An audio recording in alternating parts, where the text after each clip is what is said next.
Todavía en el día de hoy, en el periódico El Nuevo Día, en la noticia de portada, aparece un reportaje relacionado y vinculado a la experiencia del lunes pasado. Tal vez algunos dirán, usted no estaba allí, y es cierto, yo no estaba allí, pero sí estaba en Orlando, Florida, sirviendo de corresponsal a algunas emisoras de radio que estaban siguiendo el evento acá en Puerto Rico, y yo estaba con ellos comentando relacionado a las incidencias y tratando de clarificar. No olviden que Orlando, Florida es la segunda San Juan de Puerto Rico. Tenemos la misma cantidad casi de puertorriqueños en Orlando, Florida, que la que tenemos en San Juan. Ahora, desde luego se han dado una serie de eventos y de planteamientos y obviamente yo creo que al final de la reflexión del día estamos planteando que cerramos esto por el momento. Pero los cristianos no alzamos la voz para favorecer ni siquiera para condenar a ninguna ideología social o política. Esa no es la tarea de la Iglesia. La tarea de la Iglesia no es darle la bendición a tal o a cual partido. La tarea de la Iglesia es bendecir a todos los partidos. La tarea de la Iglesia no es avalar tal o cual ideología social. Es bendecir a todos los seres humanos. Recuerdo hace unos años atrás, fui invitado a un acto político para que diera la invocación.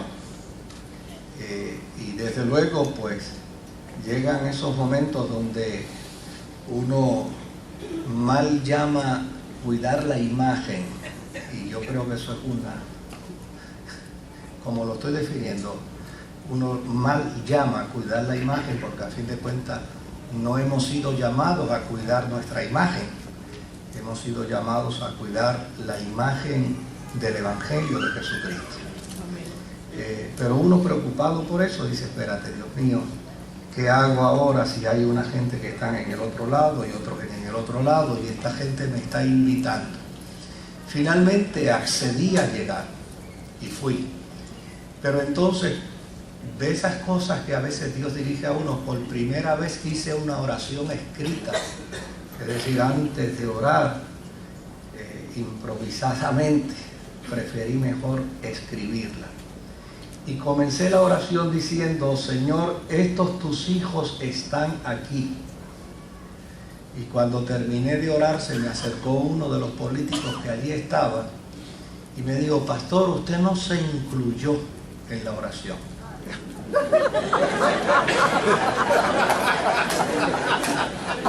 Se dio cuenta, ¿verdad?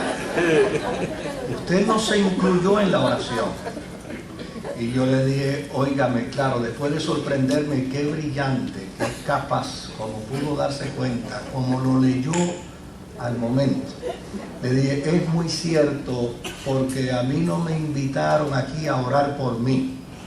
Yo vine aquí a orar por ustedes. Y me fui feliz y me fui tranquilo. Y la gran oportunidad que tuve fue que aquellos que me censuraron por haber ido, entonces le enseñé la misma oración. Le dije, mira, yo no fui allí a orar por mí, yo fui a orar por ellos. Si ustedes quieren, me invitan a la actividad de ustedes y yo también voy a orar por ustedes. Pero en la misma medida, o sea, no me voy a incluir porque yo no soy parte de. Yo vengo en la función que todo hombre y mujer en el ministerio debe ejercer. Es orar por todos los hombres a quienes Dios pone en eminencia. Ahora, ¿qué es importante que la Iglesia entienda? Nosotros hemos sido establecidos para orar y bendecir a los gobiernos. Esa es la función de la Iglesia. La función de la iglesia es orar y bendecir a los gobiernos. Si miramos las Sagradas Escrituras, en Primera de Timoteo, en el capítulo 2, verso 1 al 4, dice el autor de la carta: así que recomiendo ante todo que se hagan plegarias, oraciones, súplicas y acciones de gracia. Oiga, todos los géneros de oración que presenta, ¿verdad? Por todos, especialmente por los gobernantes y por todas las autoridades, para que tengamos paz y tranquilidad y llevemos una vida piadosa y digna. Esto es bueno y agradable a nuestro Dios, nuestro Salvador, pues Él quiere que todos sean salvos y lleguen a conocer la verdad. Esa es la razón de ser de la iglesia. Hemos sido puestos, hemos sido establecidos para orar y bendecir a los gobiernos, a los que gobiernan, indistintamente el partido político, indistintamente si es del color que yo prefiero o no es del color que yo prefiero. Todos y cada uno de nosotros como cristianos, como cristianas, estamos obligados en la dimensión de nuestra fe a orar por nuestros gobernantes. En Tito capítulo 3, versículo 1 y versículo 2 dice la Escritura: recuérdale a todos que deben mostrarse obedientes y sumisos ante los gobernantes y las autoridades. Siempre deben estar dispuestos a hacer lo bueno, a no hablar mal de nadie, sino a buscar la paz y ser respetuosos, demostrando plena humildad en su trato con todo el mundo. Note bien cuál es la función, cuál es la responsabilidad de la iglesia. No estamos para favorecer ideologías políticas.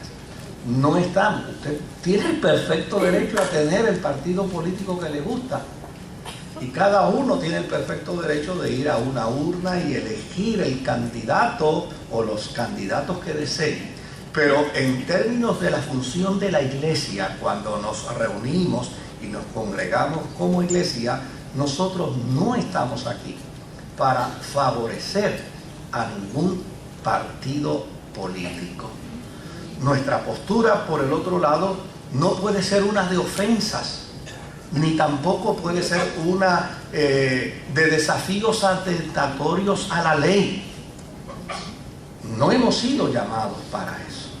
De hecho, si fuésemos a hacer un acto de desobediencia civil, tendríamos que hacerlo de manera pacífica y tendríamos que hacerlo de manera responsable y tendríamos que hacerlo de manera y forma tal que bajo ninguna circunstancia nosotros asumamos una postura de violación de ley.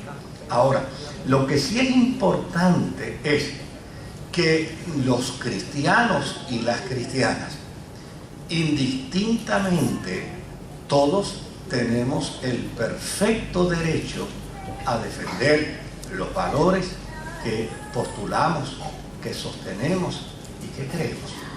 En Romanos capítulo 13 y versículo 1, el apóstol San Pablo dice: todos deben someterse a las autoridades públicas, pues no hay autoridad que Dios no haya dispuesto. Así que las que fueron establecidas, las que existen, fueron establecidas por Él. Note bien que el que escribe esta carta, que dice que todos deben someterse a las autoridades públicas, él mismo con su vida, con sus cartas, con su testimonio y con sus escritos, demuestra hasta dónde como cristianos, como iglesia, debemos someternos. O sea, nuestro sometimiento a las autoridades públicas no es un sometimiento incondicional. No es incondicional. O O sea, nosotros no estamos para hacer sometimientos incondicionales.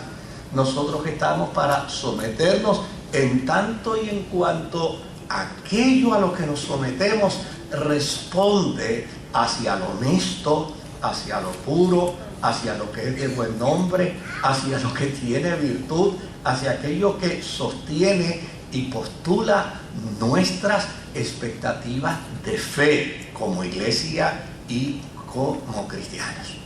Ahora, ¿qué es la iglesia sobre la faz de la tierra? ¿Y qué es la iglesia representada en cada nación?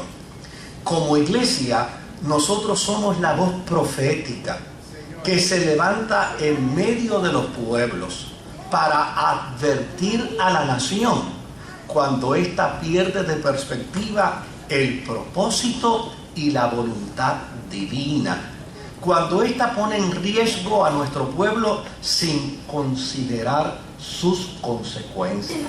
La iglesia es la voz de un profeta sobre la tierra. La voz de un profeta que, mire, la iglesia nunca pierde. Si alguien está preocupado, si alguien está preocupada, porque dice, a la larga de allá de Washington van a mandar la orden y nos van a obligar, la iglesia nunca pierde. Porque la función del profeta nunca es ganar ni perder. La función del profeta son dos.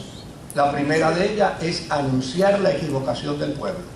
Y cuando el pueblo sufre las consecuencias, entonces la función de la iglesia es acompañar al pueblo en su desgracia. ¿Cuándo pierde la iglesia? Jesús dijo, las puertas del infierno no prevalecerán contra la iglesia del Señor. Por lo tanto, como esa es la función de la iglesia acompaña al gobierno y le dice al gobierno, como siempre ha hecho la iglesia, están tomando decisiones equivocadas, están desacertando al blanco, no están haciendo lo que es correcto y desde luego la iglesia no puede imponerse. La iglesia simplemente advierte. Si el gobierno no le hace caso a la iglesia, como la iglesia es voz profética y la voz profética siempre se anticipa a los hechos, la iglesia sabe lo que va a suceder, la iglesia sabe lo que va a acontecer. Una vez el pueblo hace lo que quiere, el pueblo sufre las consecuencias que la voz profética dio, que la voz profética señaló. Ahora, desde luego, cuando el pueblo está sufriendo las consecuencias, la iglesia no puede decir, y ahora nos vamos para que se fastidien. No puede hacer eso. La iglesia tiene que quedarse allí para consolar, para bendecir, para restaurar, para alentar en esperanza. A la larga la iglesia no pierde. Quien pierde son los que desobedecen la voz profética.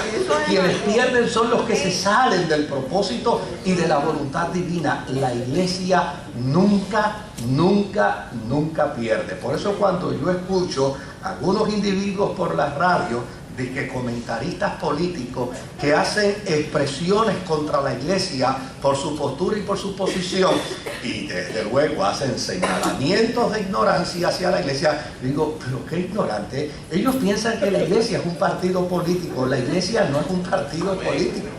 La iglesia nunca va a perder. Nunca va a perder. Mire, mañana pueden aprobar las leyes más nefastas en este país y la iglesia va a seguir siendo iglesia. Y va a recoger a los heridos, a los lastimados, a los que han caído víctimas de desgracia y les va a seguir dando esperanza. Para eso está la iglesia. Mire lo que dice en Mateo capítulo 16 y verso 18. Mateo capítulo 16 y verso 18, Jesús le dice a Pedro, yo te digo que tú eres Pedro y sobre esta piedra edificaré mi iglesia. Y note bien lo que dice. Y las puertas de ¿qué? Y las puertas del infierno no prevalecerán contra ella. Oiga, no hay nada más perverso, no hay nada más dañino, no hay nada más corrompido que el infierno, que los demonios, que el mal. Y la Escritura plantea que la esencia misma del mal no podrá hacerle daño a la iglesia del Señor. Amén. Mire este dato interesante. En San Francisco, California, hay una iglesia que está denominada como la iglesia de Satanás. Yo no sé si usted alguna vez la ha visto. Yo fui a verla. De hecho, andaba en el carro con cinco pastores. Ellos ninguno se quiso bajar. Se quedaron. Ellos, pero van a bajarnos a verla. No, yo no voy. Pero va a bajarnos a verla. Ya estamos aquí, chicos. No. Vete tú si tú quieres. Pues yo fui y ellos, yo no sé qué se quedaron en el carro. Ellos dicen que estaban llorando por mí. Yo se los creo, a lo mejor estaban diciendo aprovecha ahora, señores. Pero el líder de esa iglesia se llamaba John LaVey. Y John LaVey planteaba que él era el ministro de Satanás en los Estados Unidos.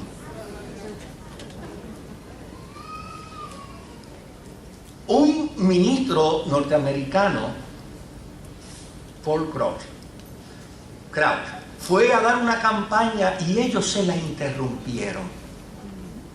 Sin embargo, este ministro dijo, indistintamente lo que nos hayan hecho, indistintamente no hayamos podido celebrar nuestra actividad evangelística, nosotros le seguimos amando y ojalá él un día me dé la oportunidad de conversar personalmente. La cosa sucedió.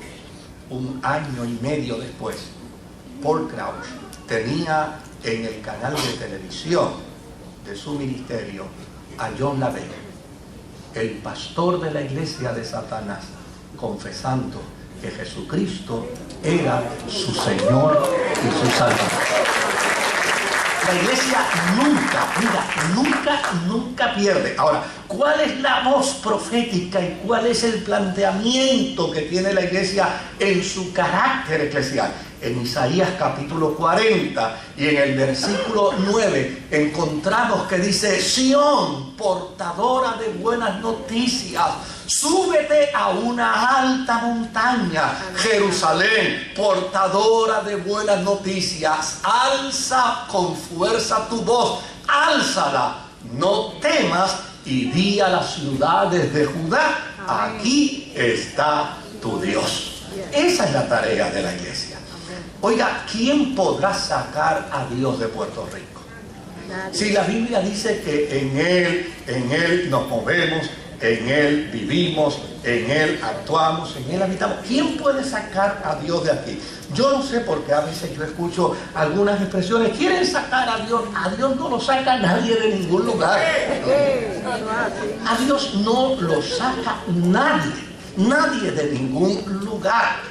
La voz de la iglesia es precisamente para afirmar estas grandes verdades de nuestra fe sin ningún temor, sin ninguna preocupación.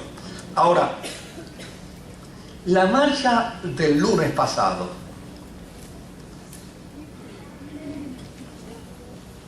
planteó elementos interesantes que yo he estado observando y que he querido seguir. Número uno, defendió con valentía todos y cada uno de sus postulados de fe, sin ofender, aunque fue ofendida. La iglesia no invadió una marcha de unas 700, 800 personas que estaban al otro lado, pero ellos sí invadieron la nuestra y entraron con cartelones a la nuestra, con cartelones con planteamientos distorsionados, para luego tomarle foto y decir que eso era lo que estábamos promoviendo. La iglesia actuó con valentía sin ofender, aunque fue ofendida, sin lastimar, aunque fue lastimada, sin usar palabras soeces. No hubo un cristiano ni una cristiana allí que a nombre de la iglesia usara palabras soeces. contra persona alguna o contra ideología alguna, pero la iglesia allí fue vituperada y fue lastimada y fue herida.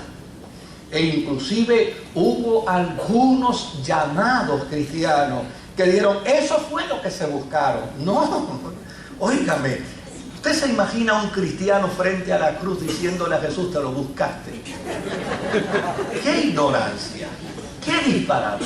¿Te lo buscaste? No, no, Jesús no estaba allí buscándose. Él estaba allí porque el Padre lo había enviado. La iglesia tiene misión. La iglesia tiene función, la iglesia tiene tarea. Y es como resultado de ello que indistintamente el precio que tenga que pagar, la iglesia no puede negarse a hacer lo que tiene que hacer y por lo cual ha sido enviado a hacerlo. Ahora, si uno mira Lucas capítulo 6 y versículo 28, mira lo que dice, bendigan a quienes los maldicen y oren por quienes los maltratan. Desde el mismo día que escuché a un abogado llamado también comentarista político decir que los cristianos eran imbéciles, desde ese día oro a Dios para que un día me dé la oportunidad de orar y bendecirlo a él. Porque esa es la función de la iglesia. La tarea de la iglesia no es ripostar con expresiones o es a quienes le hablan mal. La tarea de la iglesia es bendecir a aquellos que nos maldicen, orar por aquellos que nos maltratan. Y ya es sencillamente, si esa es la encomienda de las Sagradas Escrituras para la iglesia, óigame, si la iglesia hace lo contrario, dejamos de ser iglesia. Note bien cuál es la consigna. No seas vencido de lo malo, sino vence con el bien el mal. Esa es la función, esa es la tarea de la iglesia. Y gloria a Dios, porque cuando uno mira el proceso, uno se da cuenta que esa tarea fue cumplida. Ahora, tengo que admitir, desde luego, yo tengo que admitir que no se logró todo lo que yo hubiera deseado. No se logró todo lo que yo hubiera deseado. Pues porque hay unos procesos tal vez de disciplina que uno ha desarrollado por la gracia del Señor. Y desde luego esos procesos de disciplina, algunos los alcanzan un poquito más alto, otros los alcanzan un poco en menor grado, y como resultado de ello, pues uno puede ver que alguien se destempla, pues porque tal vez no ha llegado a ese nivel de disciplina o ha sobrepasado el nivel de frustración, porque uno tiene que mirar la realidad de esto. O sea, una persona puede ser extremadamente pacífica hasta que llega la gota que colma la copa, y cuando llega ahí uno no puede decir yo tengo más disciplina que él, a lo mejor él tiene mucho más. Lo único es que también como resultado de su nivel de disciplina ha tenido que mucha mayor cantidad de frustración, y si ha tenido mucha mayor cantidad de frustración, pues ya necesariamente la gota colma la copa, y eso ya sencillamente afecta la realidad de su proceso. Ahora, yo tengo que admitir que tal vez no se hicieron las cosas a mi estilo, pero es que no todos tenemos el mismo estilo, no todos tenemos la misma capacidad para visualizar y para manejar los conflictos y los problemas. Mire, el día que mi madre partió a la presencia del Señor, ella partió a la presencia del Señor cerca de las 3:30 de la mañana. A las 6 de la mañana yo estaba acostado al ladito de mi mamá, ya ella se había ido con el Señor. A las 6 de la mañana llamó una hermana de la iglesia en una crisis, y yo la atendí por media hora en el teléfono y no le dije que tenía a mi madre ya fallecida a mi lado. Y la atendí. oré por ella, le di el consejo que entendía era necesario para el momento y no le dije, mira, no te puedo atender porque yo estoy aquí con mi mamá que se me acaba de morir. No le dije nada de eso. O sea, cada cual va a manejar las situaciones que tiene en su frente con las capacidades que tiene. Ahora, déjeme decirle algo. Esta marcha se organizó en menos de 2 semanas. En menos de 2 semanas. Y de hecho, la gran preocupación que tuvieron algunos después era que se quiere organizar una marcha en contra de otra cosa. No sé si usted iba o viene. Y ahora el gran temor que se tiene, ¿sabe cuál es, verdad? Que se compare una con la otra. ¿Ves? Ahora, una marcha que se organiza en menos de 2 semanas y logra tener allí la multitud de decenas de miles de personas que tuvo en una convocatoria de menos de 2 semanas, me parece que cuando uno la evalúa, óigame, la tiene que evaluar como una actividad de éxito. Ahora, ¿qué logró la iglesia? ¿Qué logró? Mire, toda esta crisis ha hecho lograr una unificación de paz, de armonía, de coinonía, con hermanos y hermanas de todas las denominaciones que allí se dieron cita. Yo no soy uno que está enfrente de esta actividad, no, querido, yo no estoy, simplemente a mí me han pedido algunas ideas, me han pedido algunas orientaciones, pero yo no soy líder de la formación de la actividad. Pero mire qué interesante, estando yo en el aeropuerto para salir hacia la Florida, me llamó el presidente de las iglesias adventistas en Puerto Rico. Y los que conocen la trayectoria de la iglesia adventista en Puerto Rico siempre ha trabajado de manera muy independiente, muy separada. Me llama para decirme, mire pastor, lo estamos llamando porque quisiéramos que usted nos conecte con los líderes. Nosotros queremos estar allí también. Queremos unirnos a la voz de la iglesia del Señor en Puerto Rico para juntos trabajar en este proyecto. Me maravillé cuando la arquidiócesis de Ponce, la arquidiócesis de Arecibo, con sus prominentes líderes dentro de la Iglesia Católica, estaban allí presentes. Me maravillé cuando aún la arquidiócesis de San Juan manifestó su postura y su posición. Me dio alegría y gozo cuando a lo largo de estos años hemos visto a un sacerdote católico, el padre Carlos, que ha estado acompañando a la iglesia y que ha estado reconociendo el valor que la iglesia tiene para enfrentar estos issues y estos problemas. Desde luego, ¿qué logró la iglesia? Pues ella logró aún afirmar su unidad en paz, en armonía, con hermanos y hermanas de todas las denominaciones que allí se dieron cita. No fue una marcha política, porque obviamente allí se reunieron cristianos de todos los partidos políticos.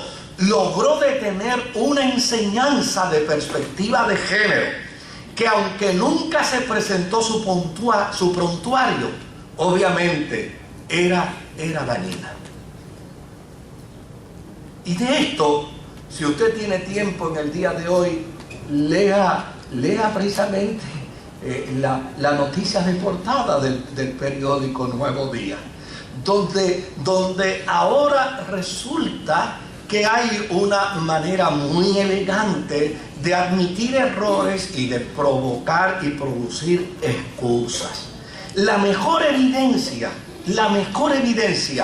que tiene la iglesia de que había una enseñanza de perspectiva de género, que aunque nunca se presentó su prontuario, era dañina. La mejor evidencia es que el honorable secretario de Educación amonestó, escuche bien, a quienes estaban en salones de clase enseñando con libros de perspectiva de género de forma distorsionada. O sea, si los amonestó y los amenazó con disciplinarlo, quiere decir que estaba ¿qué? Que estaban enseñándolo. Nos pueden gritar mentirosos, pero pueden decir improperio, pero es el mismo secretario, el honorable secretario de Educación, quien dice que quien esté enseñando en un salón de clase perspectiva de género y sexo a los niños con libros va a ser sancionado. Esto no lo dijo la iglesia. Si él lo admite y si él declara una sanción, está admitiendo que en efecto esto se estaba realizando. Hoy, al día de hoy, querido, se habla de preparar un nuevo prontuario. Si se habla de preparar un nuevo prontuario, oiga, lo que se había dicho con anterioridad era que ahora, mañana lunes, iba a comenzar una enseñanza en las escuelas con un prontuario. Si se habla de un nuevo prontuario, ¿qué quiere decir? Que había uno. Pues mire, la iglesia logró. Porque si se habla hoy, léalo en la página del periódico, se habla de un nuevo prontuario. Pues si se habla hoy de un nuevo prontuario, quiere decir que había uno. Miren qué interesante, ahora se habla de un nuevo prontuario que sea acorde con la ley 108, ley de equidad de género. Lo que quiere decir entonces es que el que no estaba de acuerdo con la ley. Por lo tanto, lo que la iglesia decía que se quería violar la ley, era cierto. Que se quería distorsionar la ley, era cierto. Porque, amados, a fin de cuentas, miren, si en Puerto Rico se promoviera una ley para hacerle daño a los homosexuales, yo marcharía en contra de esa ley. Si en Puerto Rico se hiciera una ley para atentar y discriminar contra los homosexuales, la iglesia tendría que marchar en contra de él. Mire, si en Puerto Rico se hiciera una ley para eliminar la iglesia o la organización espiritista y la organización de los santeros, si en Puerto Rico se fuese a hacer una ley para eliminar esas organizaciones religiosas, la iglesia tiene que marchar en contra de eso. Si en Puerto Rico se hiciera una ley para destruir y cerrar la iglesia de los mitas y la iglesia de los testigos de Jehová, la iglesia completa tendría que marchar en contra de ellos. ¿Se da cuenta? No permitamos que, como dice aquí para nuestro, metan gato por liebre. No, querido. O sea, si aquí hubiera leyes atentatorias contra las personas del movimiento homosexual y lésbico, óigame, la iglesia tendría que pararse junto a ellos para impedir que esto se hiciera. Porque no se puede discriminar contra la vida de ningún ser humano. No se puede plantear nada en contra de un ser humano. La iglesia no puede dar la espalda cuando la dignidad del ser humano está en juego, bajo ninguna circunstancia. Ahora, de lo que se trataba era que se había cambiado el concepto a perspectiva de género, porque hay unos individuos con una agenda que, desde luego, perspectiva de género es un espectro bien amplio, y ellos querían llegar con un librito al salón y decir: hoy vamos a enseñar perspectiva de género, pero vamos a hablar de la práctica homosexual, y mañana vamos a hablar de perspectiva de género y vamos a hablar de la práctica homosexual, Y pasado mañana vamos a hablar de la práctica de la perspectiva de género y vamos a hablar de la práctica homosexual. Óigame, el discrimen en Puerto Rico no es contra homosexuales. De hecho, ese discrimen ya tiene ley. Todavía estoy esperando que pongan una ley de discrimen contra los blancos papujos. Usted sabe las veces que a mí me han dicho vaso de leche. Todavía estoy esperando que se ponga una ley en contra del discrimen de los negros. Una ley en contra del discrimen de los gordos. Ah, pero eso está en la ley 108. Claro que sí. Pero hay un desequilibrio en términos de la aplicación y de la educación. Y lo que la iglesia está diciendo, el énfasis no puede ser enseñar solamente un tema, cuando el problema del discrimen trata de ¿qué? De muchos temas. Ahora el periódico dice, esto se ha enredado. Sí, se enredó. Pero la iglesia no lo enredó. No, querido, la iglesia no lo enredó. Esto se ha complicado, sí, pero la iglesia no lo complicó. Mire, esta semana pasada en un programa televisivo apareció el padre Carlos con un teólogo.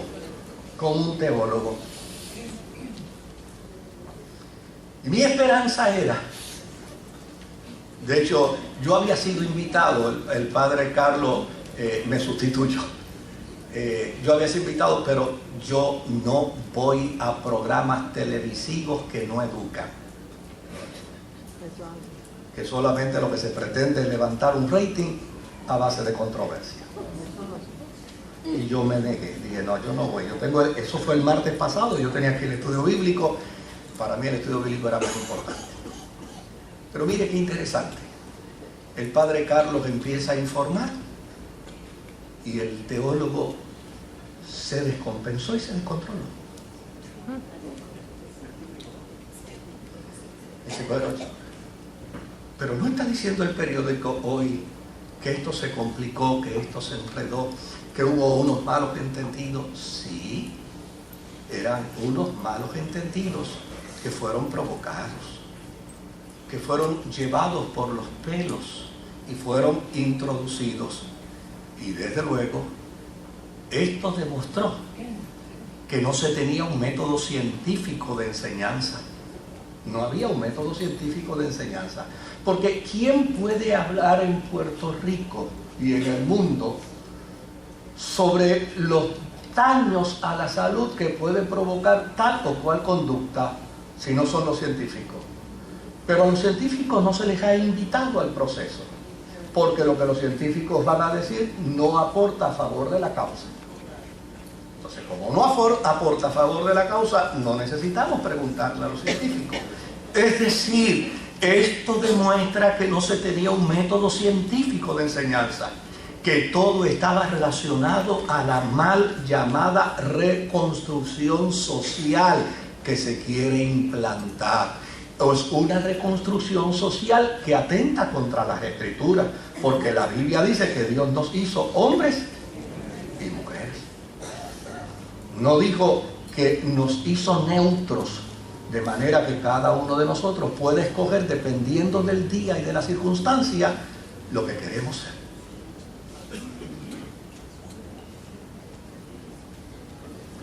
¿Qué debemos hacer ahora, queridos? ¿Qué debemos hacer como iglesia? Porque yo no me voy a pasar el año hablando de esto. Con 2 domingos ya es más que suficiente. Número 1, sigamos fomentando la unidad con todos los cristianos que afirman nuestros valores de fe. Yo no tengo que pensar igual que los católicos teológicamente hablando en términos de sus dogmas, pero yo sí puedo pensar que entre los católicos y yo hay cosas que nos unen más que las que nos separan. Yo no puedo patrocinar probablemente las formas y conductas teológicas de otras denominaciones.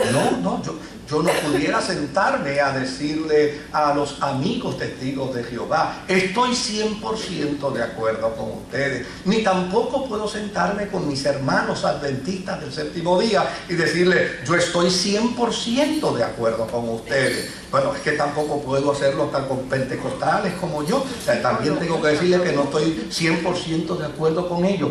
Pero sí puedo decir, y en lo que estemos de acuerdo, nos vamos a dar la mano.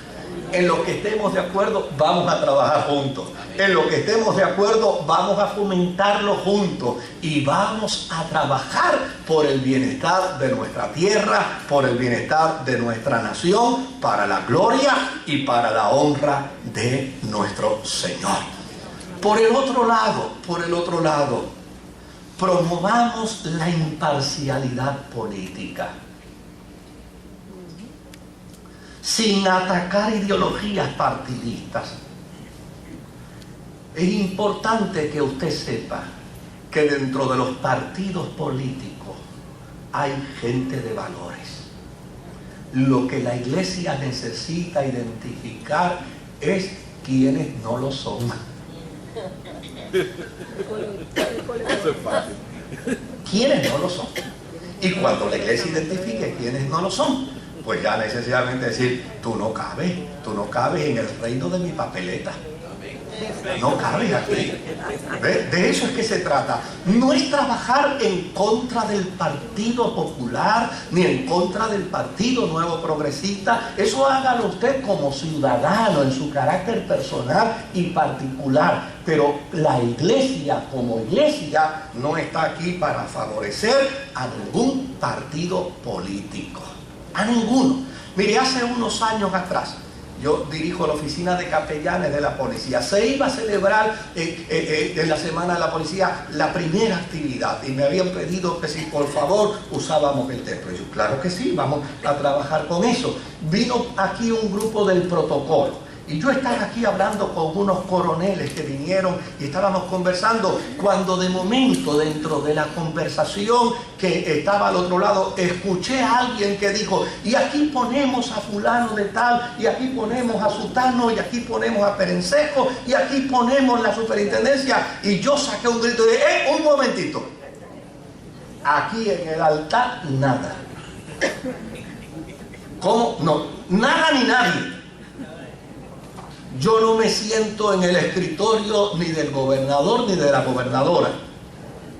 Pues si yo no me siento en su escritorio para dirigir el país, ellos no pueden subirse al púlpito que es para proclamar el Evangelio. Pues aquí no lo podemos hacer. Bueno, pues entonces busquen otro lugar. Uno de los oficiales que está medio Moisés, no, eso no es negociable.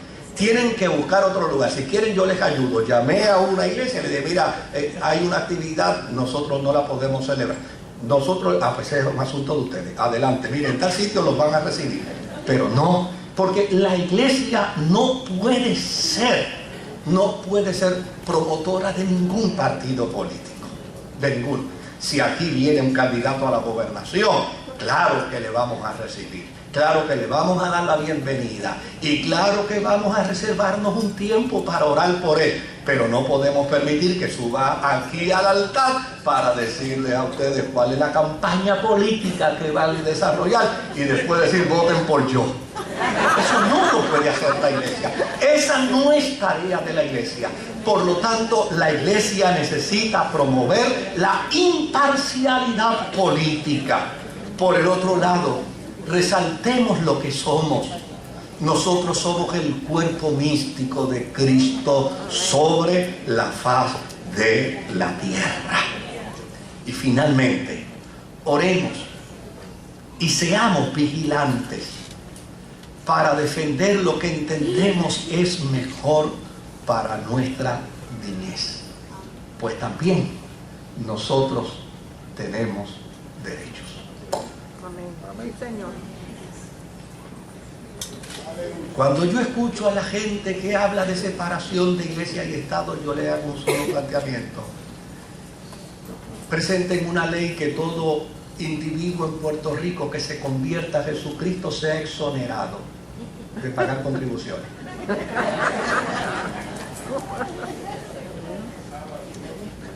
Nada más que por convertirse. Hoy tendríamos una fila enormísima de gente convirtiéndose aquí para evitar el 16.5.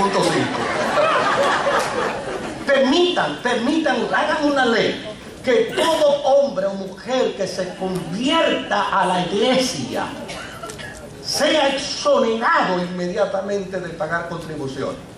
Entonces así habrá separación de iglesia y Estado. Pero mientras llega el día 15 de abril y la iglesia tiene que pagar contribuciones, cada cristiano tiene que pagar contribuciones, entonces no puede haber tal cosa como separación de iglesia y Estado, porque no hay separación de médicos y Estado, ni hay separación de electricista y Estado, ni hay separación, ¿sabe de qué? De ninguna profesión y Estado. Todos los seres humanos que aportamos al país tenemos derechos. Por eso aportamos, porque tenemos la responsabilidad. Tenemos los derechos. Y en ese sentido, querido, seamos proactivos con la niñez de nuestro entorno. Eduquémoslo en el temor del Señor. Por eso este año nuestro enfoque. Oiga, yo no puedo pensar que yo puedo impactar la niñez del mundo. Sería megalómano mi planteamiento. O sea, yo no puedo hacer eso. Pero yo puedo impactar los niños de mi familia. Yo puedo impactar los niños de mi comunidad. Yo puedo impactar los niños de mi calle. Yo puedo impactar a aquellos que lleguen hasta donde yo estoy. Y puedo impactar a aquellos a los que yo pueda llegar a ellos. Y me parece que este es el mejor momento. Mire, querido, la iglesia ha pasado tiempos mucho más difíciles que esto.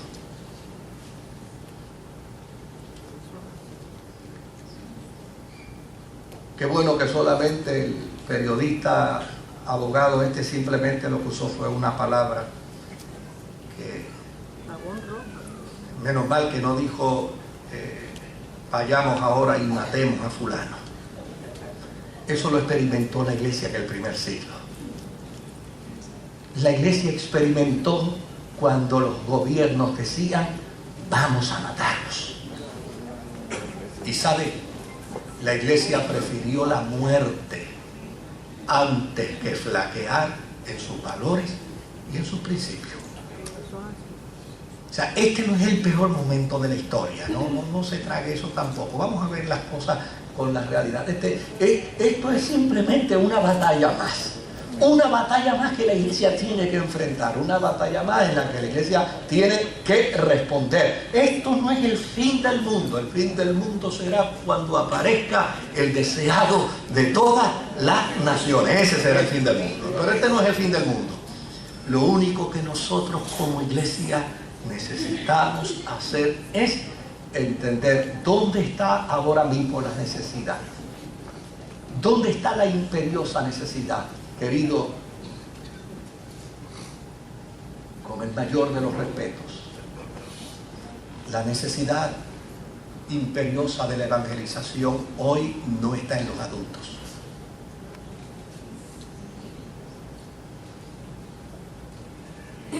La mayor y la más imperiosa necesidad está en nuestra niñez. Y tenemos un gran reto y un gran desafío.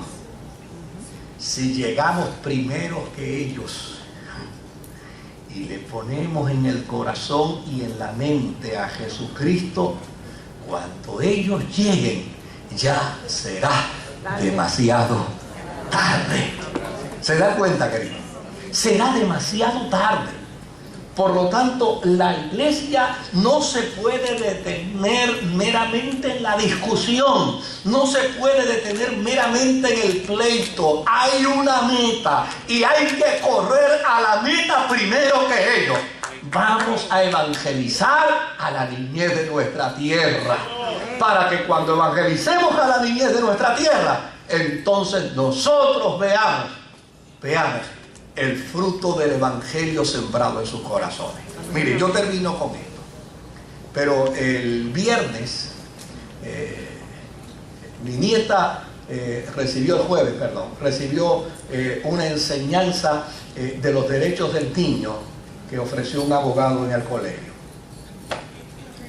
Y desde luego cuando yo llegué, pues en el transcurso del colegio a la casa, le pregunto a mi nieta: ¿qué tal? ¿Cómo te fue? Me dice: hoy aprendí mucho, amo. ¿Qué aprendiste? Aprendí sobre los derechos que yo tengo.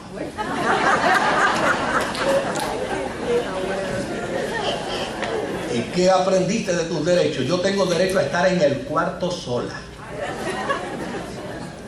Y tengo derecho a que nadie me pegue. Yo le dije: 2 nalgas a tiempo, muchacha, siempre resuelven miles de dolores de cabeza. No te preocupes.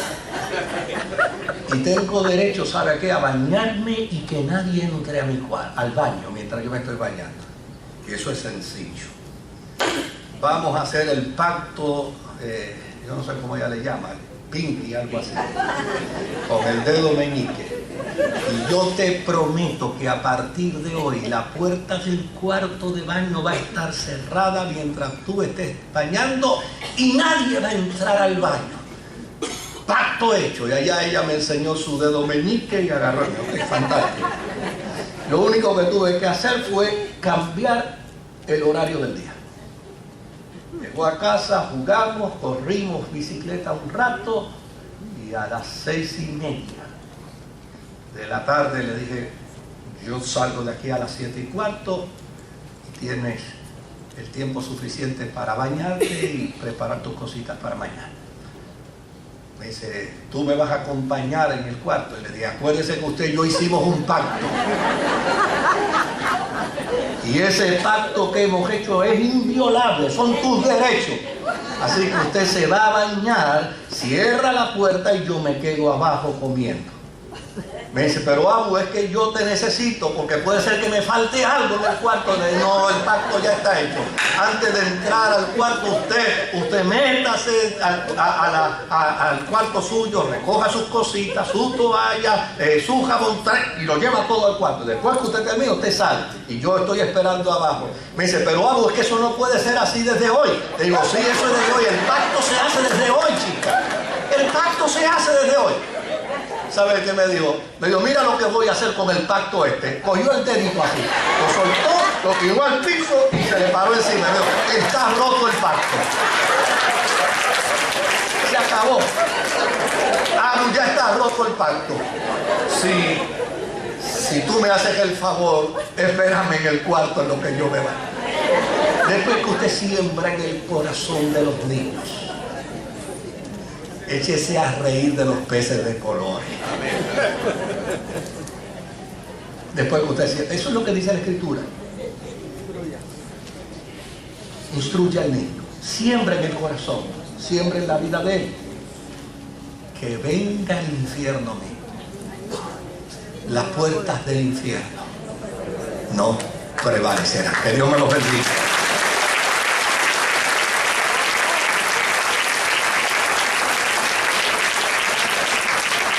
Inclina tu rostro por un momento.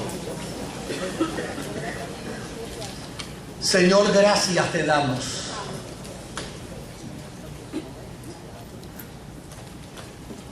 Si esta es la iglesia,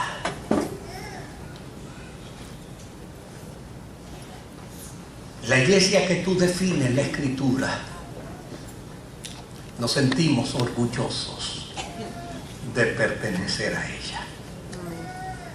No nos preocupa los vituperios, las críticas, las expresiones soeces. No nos preocupa. Si esta es tu iglesia, una iglesia compasiva, misericordiosa, una iglesia solidaria, una iglesia que no hace discrimen, Una iglesia que no ataca al individuo por su estilo de vida, sino que por el contrario, le muestra el camino para la salvación, para la transformación de vida.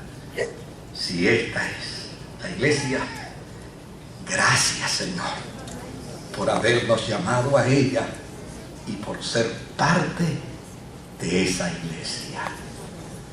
Ojalá el que no te conoce, ojalá quien no haya tenido una experiencia contigo, quiera también ser parte de tu iglesia, quiera ser también parte de la comunidad, quiera vivir también vinculado a ella y cerca de tu corazón. En el nombre de Jesús. Amén, Señor. ¿Habrá alguien entre nosotros en esta mañana que desee reconciliar su vida con Dios? Que desee reafirmar su fe en Jesús, que desee darle su corazón a Jesucristo en esta mañana.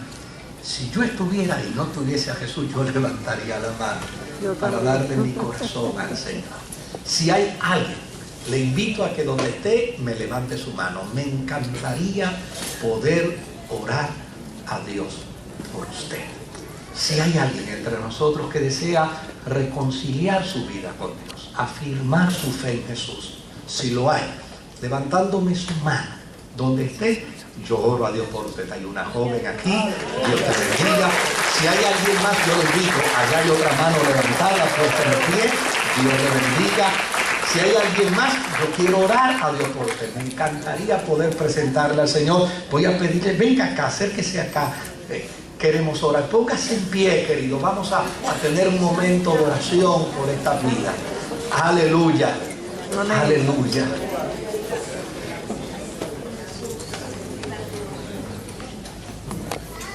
Gloria al Señor. Gloria a Dios. Gloria a Jesús. Aleluya. Extienda sus manos hacia acá. Gloria a tu nombre, Jesús. Santo. Dios te bendiga. Amén. Gloria a Dios. Aleluya. Gloria a Dios. Señor, mira estos tus hijos y estas tus hijas en tu altar. Responden a tu amor, responden a tu gracia, responden a tu misericordia y a tu perdón.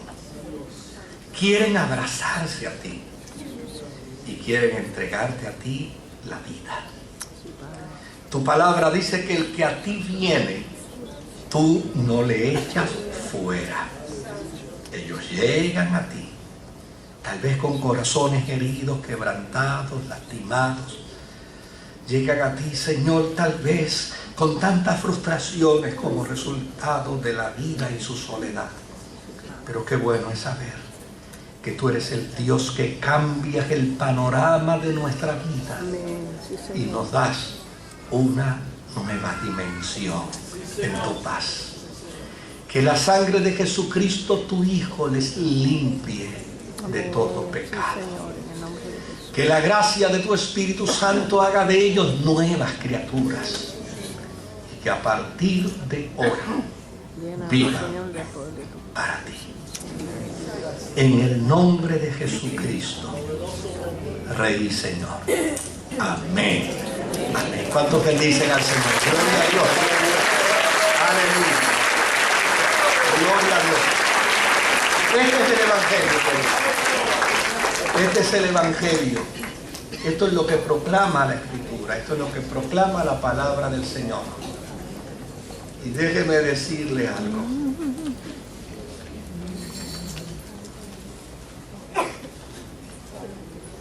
Si la iglesia proclama el Evangelio en la gracia, en la compasión y en la misericordia, sí habrá gente que se va a molestar, pero se molestarán aquellos que ya llana y sencillamente